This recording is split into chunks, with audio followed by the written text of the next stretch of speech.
រឿងកម្មស្នេហ៍នាងអម្រានៅឯទីវាលស្រែដ៏ធំល្វឹងល្វើយសំឡឹងមើលទៅដាច់កន្ទុយភ្នែកបើឆ្ពោះទៅមុខបន្តិចក៏មានដើមពុទ្រាពីរដើមនៅខាងក្រោមដើមពុទ្រានោះមានដុះនៅស្មៅព័ទ្ធជុំវិញយ៉ាងខៀវស្រងាត់ព្រោះតែបានដើមពុទ្រាទាំងនោះមកធ្វើជាម្លប់ត្រជាក់ត្រហឹម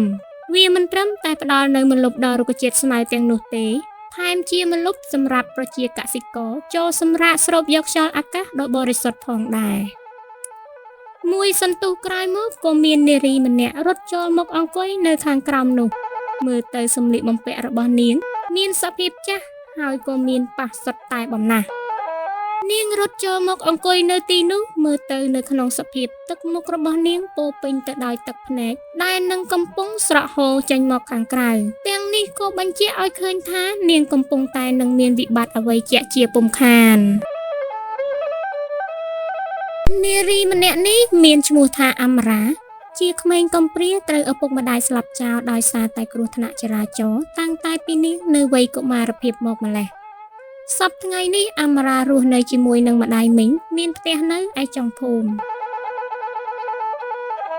អម្រាមកអង្គុយរំសាយទុកកង្វល់នៅក្រោមដើមពុទ្រានេះបានមួយសន្ទុះដល់ពេលដែលបានធូរស្បើយហើយនាងក៏វិលត្រឡប់ទៅផ្ទះវិញនៅឯផ្ទះរបស់ម្ដាយមីងអម្រាមើលទៅហាក់បីដូចជាអ្នកមានជីវភាពរៀងធូរធារដែរប៉ុន្តែអ្វីដែលគាត់ផ្ដល់ឲ្យទៅអម្រានោះសុទ្ធតែជារបស់ចាស់ៗដែលនៅសល់ពីកូនរបស់គាត់រួមទាំងម្ហូបអាហារបរិភោគប្រចាំថ្ងៃផងដែរគួរឲ្យអនិច្ចាដល់អម្រាដែលត្រូវចិញ្ចឹមបីបាច់តែរក្សាមកប្រៀបបីដូចជាទាសករបម្រើដាច់ថ្លៃអញ្ចឹងម្ដាយមីងរបស់អម្រាមានឈ្មោះថាលោកយាយស៊ីផៃប្តីរបស់លោកយាយស៊ីផៃនោះត្រូវបានបាត់បង់ជីវិតនៅក្នុងគ្រោះថ្នាក់ចរាចរណ៍ជាមួយនឹងឪពុកម្ដាយរបស់អម្រាបានបន្តិចអម្រាក៏មកដល់ផ្ទះវិញលោកយាយស៊ីផៃក៏ស្រែកដាក់ទៅនាងថាណែមីការានាងអីទៅមកពីណានោះហ៎អញឃ្លានបាយសឹងក្តាច់ពវៀនទៅហើយចាឲ្យខ្ញុំសុំទោសអ្នកមីងចាំខ្ញុំទៅលើកមកជូនអូនណែជប់សិននាងអម្រា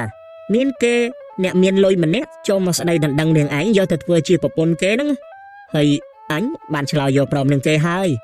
ស្អែកនេះគេនឹងមកទទួលនាងឯងទៅរស់នៅជាមួយនឹងគេហើយណានាងអម្រាយីអ្នកមីងមិនក៏អ្នកមីងធ្វើអញ្ចឹងជីវិតគូរបស់ខ្ញុំជាអ្នករើសតែប៉ុណ្ណោះណាក៏ព្រោះតែអញនឹងឃើញគេមានទ្រព្យសម្បត្តិច្រើនអាចជួយឲ្យគ្រួសាររបស់យើងនេះវាឡើងមួយកម្រិតទៀតហ្នឹងហើយណាមួយក៏ព្រោះតែអញមានចិត្តអាណិតដល់ឯងដែលជាកូនកំព្រាគ្មានទីពឹងបើបានគេរៀងខ្ពស់នោះក៏បានយិតយងឯងឲ្យទៅមានអនាគតទៅថ្ងៃមុខទៀតម្យ៉ាងវិញទៀតនោះឯងមិនបាននោះទេព្រោះយើងទទួលថ្លៃបណ្ដាការពីគេរួចហើយសូមអ្នកមីងយកប្រាក់នោះទៅសងគេវិញចុះខ្ញុំមិនយកស្វាមីដែលជាមនុស្សមិនដែលស្គាល់គ្នាពីមុនមកនោះទេហើយខ្ញុំក៏មានមនុស្សដែលខ្ញុំស្រឡាញ់រួចទៅហើយដែរមីការានាងឯងហ៊ានចំទាស់អញផងអញចិញ្ចឹមបីបាច់ថែរក្សានាងឯងតាំងពីតូចមកស៊ីបាយអញបើគិតជាអង្គរវិញណាអស់រាប់តោននាងឯងមិនសងគុណអញខ្លះទេអញមិនខ្វល់ទេថានាងឯងមានសង្សារឬក៏មិនមាននោះតែស្អែកនេះនាងឯងត្រូវតែរៀបខោអាវទៅនៅជាមួយនឹងលោកថកែនោះទៅហើយខោអាវថ្មីដែលអញទិញដាក់នៅក្នុងបន្ទប់នោះស្អែកនេះស្លៀកវាទៅហើយតែងខ្លួនឲ្យស្អាតផងអម្រាមិនតបតអ្វីនោះទេនាងក៏ដើរចេញទៅ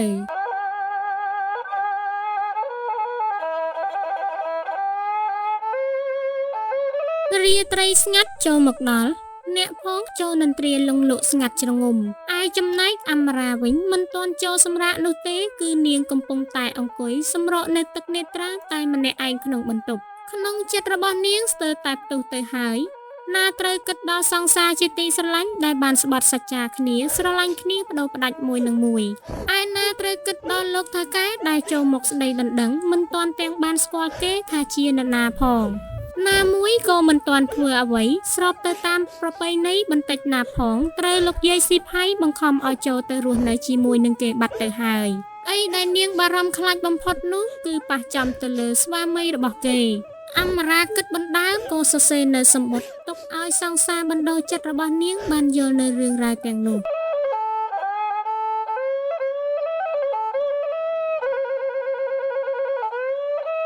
រាត្រីការដ៏សោកសៅក៏បានកន្លងផុត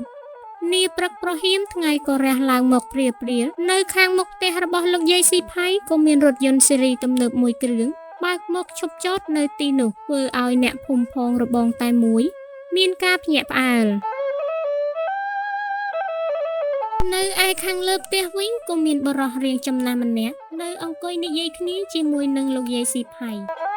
បានបន្តិចអមរាក៏ដើរចេញមកតែនាងមិនបានគិតអ្វីច្រើននោះទេហើយលោកយាយស៊ីផៃនោះក៏មិនបានប្រាប់អ្វីទៅកាន់អមរានោះដែរអ្វីដែលអមរាគិតនៅពេលនេះគឺប្រហែលជាឪពុករបស់លោកថាកែនោះមកទទួលនាងជំនួសតែប៉ុណ្ណោះដល់លោកយាយស៊ីផៃនិយាយរួចរាល់ហើយលោកតាម្នាក់នោះក៏នាំអមរាចេញទៅ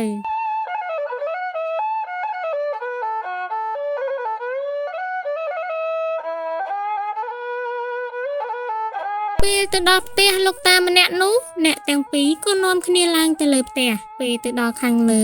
អមរាក៏សួរទៅកាន់លោកតាថាលោកអ៊ំចុះឯណាកូនប្រុសរបស់លោកអ៊ំនោះនៅទីនេះគ្មានអ្នកណាផ្សេងទេ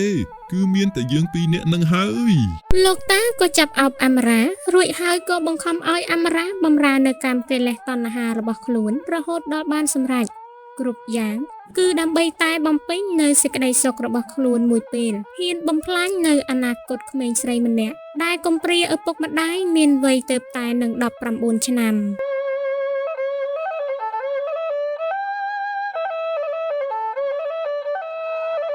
នាងឯងសំងំនៅតែលើផ្ទះនឹងហើយកុំចេញទៅក្រៅប្រេះប្រាស់អីក្រែងលោប្រពន្ធនឹងកូនអញមកឃើញវាធ្វើបាបនាងឯងទៅហើយលុយតម្លៃខ្លួនរបស់នាងនោះគឺយើងឲ្យទៅយាយស៊ីផៃអស់ហើយទៅទាពីគេទៅមកដល់ពេលនេះទើបធ្វើឲ្យអមរាយល់យ៉ាងច្បាស់ថាការដែលលោកយាយស៊ីផៃប្រាប់នាងទាំងអំបានម៉ានសុទ្ធតែជារឿងកុហកបោកប្រាស់ទាំងអស់តាមពិតទៅគាត់មិនបានចង់ឲ្យអមរាមានអនាគតល្អនោះទេអ្វីដែលសំខាន់សម្រាប់គាត់នោះគឺលុយតែមួយមុខគត់ប៉ុណ្ណោះហើយថ្លៃបណ្ដាការដែលគាត់ប្រាប់ទៅអមរានោះគឺជាថ្លៃលក់ខ្លួនក្មួយស្រីឲ្យទៅថៅកែចាស់ម្នាក់នោះទៅវិញអាសូរតែជីវិតរបស់អមរានៅពេលនេះប្រៀបបីដូចជាត្រូវធ្លាក់នរកទាំងរស់អញ្ចឹង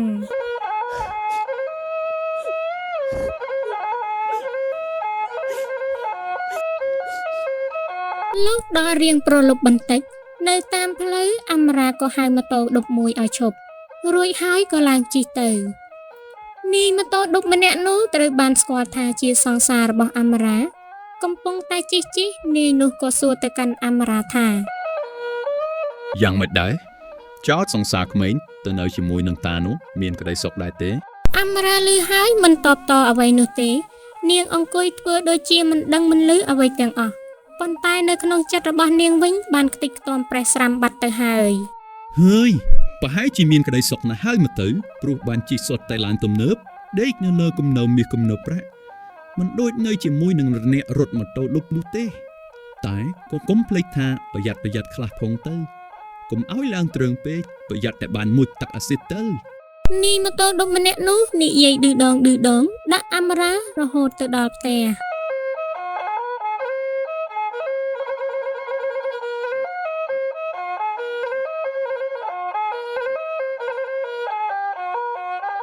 ពេលវេលាចេះតែរំកិលទៅមុខបន្តិចម្ដង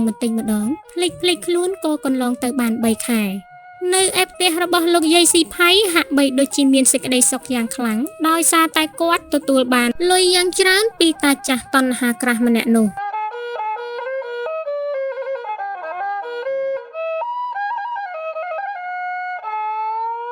ឯចំណែកនាយដែលជាសង្សាររបស់អមរាវិញ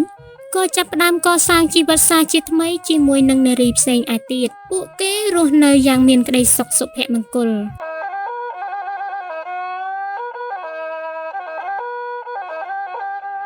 ដោយឡែកតែជីវិតរបស់អមរាវិញត្រូវរស់នៅប្រៀបបីដូចជាធ្លាក់នរកទាំងរស់ព្រោះតែទង្វើរបស់ម្ដាយមីងដើម្បីតែលុយសុកចិត្តលក់ក្មួយស្រីឲ្យទៅតាចាស់តណ្ហាក្រាស់ដែលមួយថ្ងៃ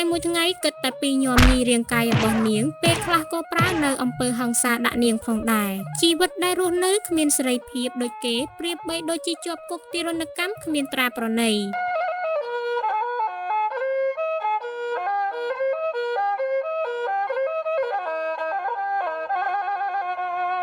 ពីមួយថ្ងៃទៅមួយថ្ងៃរាងកាយរបស់នាងចាប់ទ្រុឌទ្រោមទៅបន្តិចម្ដង វេទនារស់ពិបាកជាងស្លាប់តែជាកម្មពីអ្វីទៅទើបធ្វើឲ្យនាងជួបប្រទះតែរឿងប្រត់ប្រាស់បែបនេះ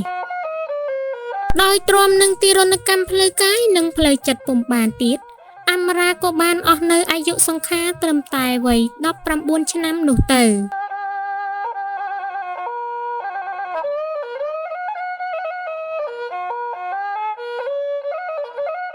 លោកតាចាស់ម្នាក់នោះក្រោយពីឃើញអមរាស្លាប់ហើយក៏ប្រញាប់ទៅផ្ទះរបស់លោកយាយស៊ីផៃ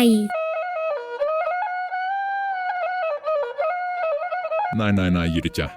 នាងឯងឆាប់ឲ្យលុយមកយើងវិញពាក់កណ្ដាលភ្លាមមកហើយក៏ឆាប់ទៅយកសពក្មួយស្រីរបស់នាងឯងមកធ្វើបន់ភ្លាមទៅ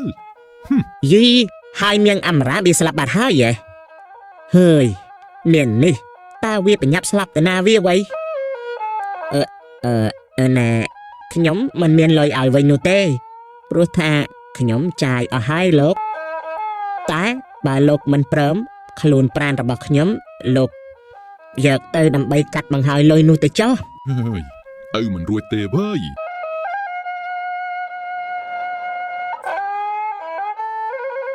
ពេលមកដល់ផ្ទះវិញលោកតានោះឈរនៅខាងមុខសពរួចហើយនឹកក្នុងចិត្តតែម្នាក់ឯងថាយីវើយលុយដែលអញឲ្យទៅយាយចាស់នោះវារៀងច្រើនដែរបើយកនាងនេះទៅដុតចោលវាដូចជារៀងស្ដាយលុយហើយអញ្ចឹងខ្ញុំតែ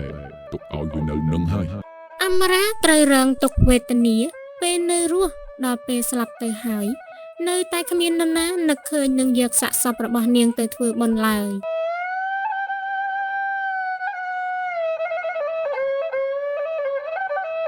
សាកសពរបស់នាងត្រូវគេទុកចោលដូចជាខ្មោចឆ្កែខ្មោចឆ្មាឬក៏សត្វធាតុគ្មាននរណាគេអើពើឬក៏សោកស្ដាយបន្តិចណាសោះនោះឡើយយូរទៅរាងកាយក៏ចាប់ផ្ដើមហើមរលេះរលួយបន្តិចម្ដងបញ្ចេញនៅក្លិនស្អុយអសោកពេញនៃផ្ទះដោយគ្មានព្រះសង្ឃនិងលោកតាអាចារ្យសូត្រមន្តអ្វីនោះធ្វើឲ្យប្រលឹងរបស់អមរាមិនបានទៅរកចាប់ជាតិចាប់កំណើតទេហើយមិនត្រឹមតែប៉ុណ្ណោះនោះទេប្រលឹងរបស់នាងក៏คล้ายទៅជាដួងប្រលឹងដែលពោពេញទៅដោយគំនុំចងអាឃាតថែមទៀតផង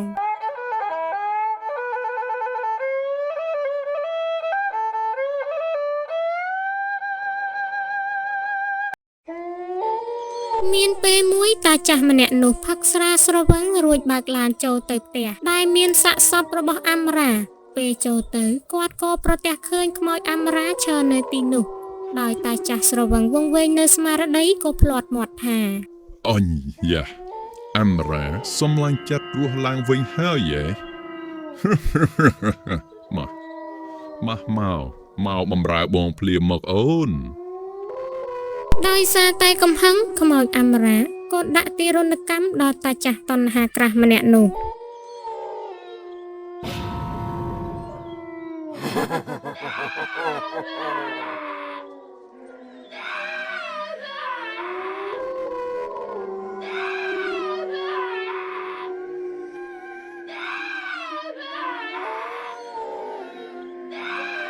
ដោយទ្រាំនឹងទារុណកម្មនោះពុំបានតាចាស់នោះក៏ស្លាប់យ៉ាងវេទនានៅលើផ្ទះនោះបាត់ទៅ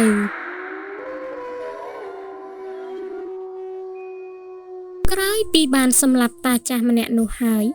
អមរាកាន់តែកាយសាហាវជាងមុនទៅទៀតហើយពីមួយថ្ងៃទៅមួយថ្ងៃកម្លាំងព្យាបាលរបស់នាងកាន់តែខ្លាំងក្លាទៅរហូតដល់នាងអាចអន្តងចិត្តរបស់លោកយាយស៊ីផៃឲ្យចូលមករកនាងនៅឯខាងក្នុងផ្ទះបានលុះលោកយាយស៊ីផៃបានមកដល់ខាងលើផ្ទះគាត់ក៏ប្រទះឃើញសាកសពរបស់នាងអមរាហើមស្អុយរលេះរលួយក្លិនអសោកពេញទាំងផ្ទះគាត់ឃើញបែបនោះហើយជើងរបស់គាត់ក៏ទន់ហើយដួលអង្គុយទៅនឹងរនាបផ្ទះបានបន្តិចក៏លេចនៅវិញ្ញាណខ្មោចរបស់អមរាមកបាយគ្នាយូរហើយអ្នកមីងសុខសប្បាយទេណែអមរាយើងជាមិញរបស់នាងឯងណាជាអ្នកមានគុណដែលចិញ្ចឹមនាងឯងមកតាំងតែពីតូចមិនបាននាងឯងធ្វើអញ្ចឹងដាក់យើងអញ្ចឹងមីខ្មោចរមើលគុណគ្រាន់តែលើបែបនោះភ្លាមធ្វើឲ្យខ្មោចនាងអមរាកាន់តែកើនឡើងនៅកំហឹងបន្តិចមកគ្រាប់ភ្នែករបស់នាងក៏ផ្ទុះខ្ទាតធ្លាក់ចេញមកខាងក្រៅធ្វើ ធ្វើឲ្យលោកយាយស៊ីផៃស្រឡាំងកាំងភ័យខ្លាចរហូតដល់សន្លប់បាត់បង់នៅស្មារតី